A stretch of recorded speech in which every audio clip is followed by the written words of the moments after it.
एक छोटे से गांव में रहने वाली 16 साल की एक लड़की गीता बेहद कल्पनाशील थी। वह अपने पिता के साथ रहती थी, जो एक बढ़ई थे। गीता का सपना था कि वह बड़े शहर जाकर पढ़ाई करे और एक लेखिका बने।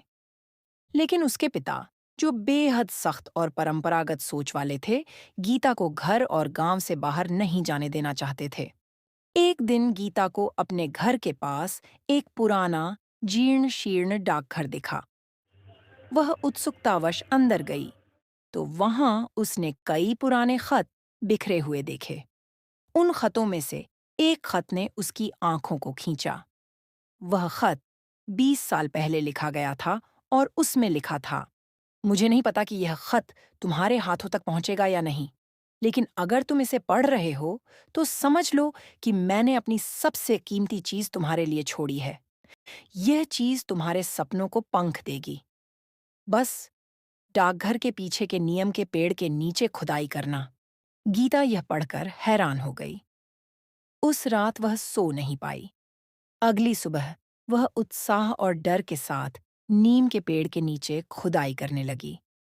कुछ ही देर में उसे एक पुराना टिन का डिब्बा मिला। डिब्बे के अंदर एक डायरी और कुछ पैसे थे। डायरी में किसी पुराने लेखक के विचार और कहानियां थीं। गीता ने वह डायरी पढ़नी शुरू की। हर पन्ना जैसे उसे उसके सपनों के करीब ले जा रहा था। उसने उन कहानियों को अपने शब्दों में दोबारा लिखना शुरू किया और गांव के स्कूल में बच्चों को सुनाना शुरू किया। उसकी कहानियों ने पूरे गांव को मोह लिया। कुछ महीनों बाद गीता ने अपनी कहानियां अखबार को भेजीं। उसकी एक कहानी छपी और वह पूरे राज्य में मशहूर हो गई। लोगों ने उसे सम्मानित किया और आखिरकार उसे बड़े शहर में पढ़ाई के लिए छात्रवृत्ति मिली। जिस दिन गीता शहर जाने लगी, उसके पिता ने उसे गले लगाकर कहा, मैंने तुम्हें रोका था क्योंकि मैं डरता था कि दुनिया तुम्हें चोट पहुंचाएगी, लेकिन अब समझता हूं कि तुम्हारे सपने ही तुम्हें उड़ने की ताकत देंगे। गीता ने अपने पिता को वादा किया कि वह अपने गांव का नाम रोशन करेगी, और धीरे धीरे उसने अपने शब्दों से दुनिया को बदल दिया। सपने देखना और उन्हें पूरा करने की हिम्मत करना कभी बेकार नहीं जाता। कहीं न कहीं कोई न कोई आपकी मदद करने के लिए हमेशा तैयार होता है।